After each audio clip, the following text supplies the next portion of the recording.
আমেরিকার রাজনীতিতে নতুন খেলা, ইটের বদলা পাটকেল, মুখোমুখি ট্রাম্প বাইডেন।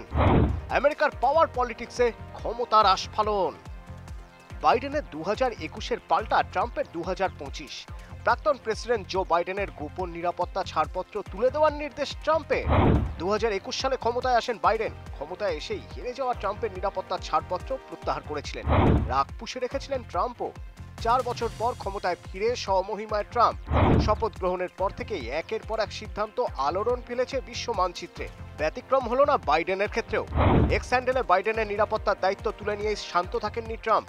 তীর্যক ব্যঙ্গাত্মক টিপ্পণী করে অপমানে তীর ছুড়ে দিতেও পিছপা হননি।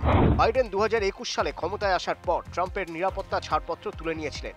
এর পিছনে যুক্তি ছিল আমেরিকার ক্যাপিটাল হামলার ঘটনায় ট্রাম্পের ভূমিকা, যা তাকে আরও বেশি সতর্ক করে তোলে। বাইডেন সে সময় বলেছিলেন, ট্রাম্পের আচরণ প্রমাণ করে তিনি আর গোপন গোয়েন্দা তথ্য পাওয়ার উপযুক্ত নন। এবার যখন ট্রাম্প 2025 সালে ক্ষমতায় ফিরে আসেন, প্রতিশোধ নেন বাইডেনের বিরুদ্ধে। তুলে নেওয়া হলো বাইডেনের নিরাপত্তার ছাড়পত্র। এর ফলে আমেরিকার গোপন তথ্যাবলী আর বাইডেন হাতে পাবেন না। তার কাছে আর কোনো গোপন খবর পৌঁছবে না। ক্ষমতাচ্যুত হলেও প্রাক্তন প্রেসিডেন্টরা এই সুবিধা পেয়ে থাকেন। 2021 সালে ট্রাম্পের ছাড়পত্র তুলে নিয়েছিলেন বাইডেন। প্রতিশোধ নিলেন রিপাবলিকান নেতা। সে কথা অস্বীকারও করেননি।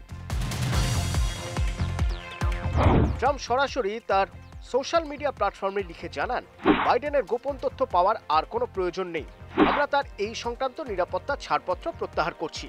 এর মাধ্যমে তিনি বাইডেনকে চ্যালেঞ্জ জানান, যেভাবে বাইডেন 2021 সালে তার বিরুদ্ধে সিদ্ধান্ত নিয়েছিলেন।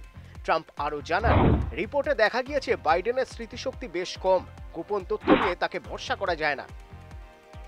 এই ঘটনা আগামী দিনে আরও রাজনৈতিক উত্তেজনা সৃষ্টি করবে, নাকি উভয়ের মধ্যে কোনো সমঝোতা বা সমাধান হবে? এই বিষয়টি আমেরিকার রাজনৈতিক ভবিষ্যতের জন্য গুরুত্বপূর্ণ হতে পারে।